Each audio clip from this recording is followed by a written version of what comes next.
ওর বাবার কাছে আরেকটা চিঠি এলো। বাবা, কত দূর কি করলে? আমি এত মায়ের আর সহ্য করতে পারছি না। শ্বশুর শাশুড়ি নোংরা নোংরা কথা বলে, শাশুড়ি যখন তখন গায়ে হাত দিচ্ছে, আমাকে ঠিক মতো খেতেও দেয় না। ভালো কিছু রান্না করছি ঠিকই, কিন্তু এরা আমাকে কিছুই খেতে দিচ্ছে না। বাবা, তুমি যখন যৌতুকের টাকা নিয়ে আসবে তখন বড় দেখে একটা ইলিশ মাছ নিয়ে আসবে, মাংসও নিয়ে আসবে।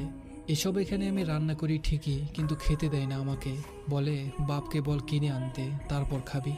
বাবা, ও বাবা, কবে আসবে তুমি? কতদিন তোমাদের দেখি না। বাবা, আসার সময় যৌতুকের টাকাটা আনতে ভুলে যেও না। মেয়ের বাবা মা আজকেও চিঠিটা ধরে কাঁদছে। দুদিন পর আরও একটা চিঠি এলো। বাবা, তুমি জানো আজকে আমাকে 6 জন মিলে মেরেছে। আমি 2 দিন উঠতে পারিনি। উঠোনে পড়েছিলাম, কেউ দেখেনি। তোমার জামাই বেল দিয়ে মেরেছে, নাকে ঘুষি দিয়েছে, রক্ত জমে গেছে, দম নিতে কষ্ট হচ্ছে।